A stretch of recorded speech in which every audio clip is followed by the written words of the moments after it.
بسم اللہ الرحمن الرحیم۔ السلام علیکم ورحمۃ اللہ وبرکاتہ۔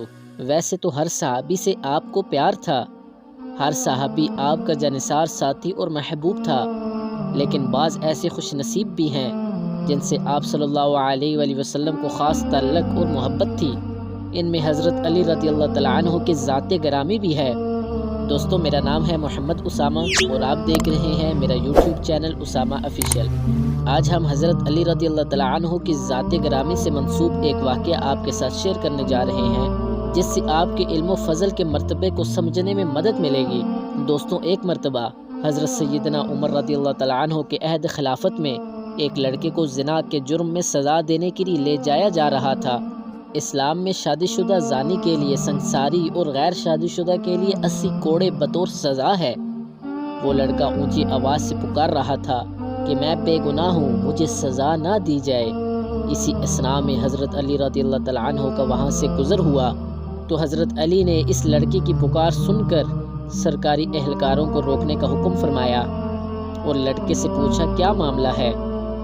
لڑکے نے حضرت علی رضی اللہ تعالیٰ عنہ سے عرض کی کہ جناب، جس جرم کا الزام مجھ پر لگایا جا رہا ہے میں نے وہ جرم نہیں کیا، اور اس جرم کا مجھ پر الزام لگانے والی میری ماں ہے۔ حضرت علی نے یہ سن کر سرکاری اہلکاروں کو وہیں روکا اور کہا کہ اس لڑکے کی سزا فی الحال روک دی جائے، میں اس کیس کو دوبارہ سنوں گا، اگر یہ لڑکا گنہگار ہوا تو تب سزا دینا۔ دوسرے دن حضرت علی نے عورت اور لڑکے کو عدالت میں طلب فرمایا۔ حضرت علی نے الزام لگانے والی عورت سے دریافت کیا کہ اس لڑکے نے تیرے ساتھ دست درازی کی ہے اور وہ جرم کیا ہے جس پر تو نے اسے سزا کے لیے پیش کیا تھا۔ اس عورت نے اس بات میں سر ہلا دیا اور کہا کہ ہاں۔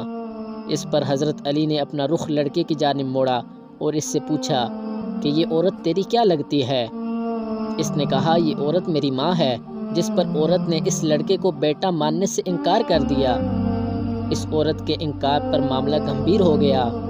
فیصلہ سننے کے لیے لوگوں کا بہت بڑا مجمع اکٹھا ہو چکا تھا۔ حضرت علی رضی اللہ تعالیٰ عنہ نے فرمایا تو اچھا ہے، اے عورت، میں اس لڑکے کا تیرے ساتھ اتنے حق مہر کے بدلے نکاح کرتا ہوں۔ تو عورت چیخ اٹھی کہ علی، کیا کسی بیٹے کا ماں کے ساتھ نکاح ہو سکتا ہے؟ حضرت علی نے فرمایا کہ تیرے اس دعوے کا کیا مطلب ہے؟ اس عورت نے جواب دیا، اے علی، یہ لڑکا تو واقعی میرا بیٹا ہے۔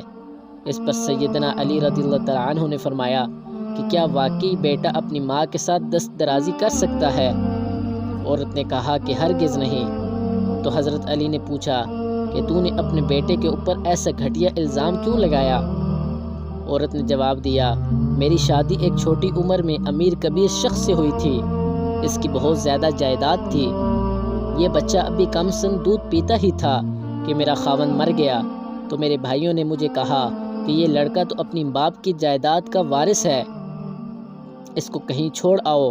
میں اسے کسی آبادی میں چھوڑ آئی، ساری جائیداد میری اور میرے بھائیوں کی ہو گئی۔ یہ لڑکا بڑا ہوا تو ماں کی محبت نے اس کے دل میں انگڑائی لی، یہ ماں کو تلاش کرتا میرے تک پہنچ گیا۔ میرے بھائیوں نے مجھے پھر ورغلایا کہ اس پر جھوٹا الزام لگا کر اس کی زندگی کا سانس ہمیشہ کے لیے ختم کر دیا جائے، تو میں نے اپنے ہی بیٹے پر جھوٹا الزام اپنے بھائیوں کی باتوں میں آ کر لگا دیا، اور دولت کی لالچ نے مجھے اندھا کر دیا، جبکہ حقیقت تو یہ ہے کہ یہ میرا بیٹا ہے اور اس معاملے میں بالکل بے گناہ ہے۔ جب اس واقعہ کا علم امیر المؤمنین سیدنا عمر بن خطاب رضی اللہ تعالیٰ عنہ کو ہوا تو آپ رضی اللہ تعالیٰ عنہ نے فرمایا کہ اگر آج علی نہ ہوتے تو عمر ہلاک ہو جاتا۔ اور دوستوں، یوں حضرت علی رضی اللہ تعالیٰ عنہ نے اپنی ذہانت کے بلبوتے پر ایک پیچیدہ مسئلے کی گرہ کھول دی اور ایک بے گناہ کو سزا ملنے سے بچا لیا۔ دوستوں، اگر آپ کو میری ویڈیو پسند آئی ہے تو میرے چینل کو سبسکرائب کریں۔ اللہ تعالیٰ آپ کو اپنے حفظ و امان میں رکھے۔ ملتے ہیں نیکسٹ ویڈیو میں، تب تک کے لیے اللہ حافظ۔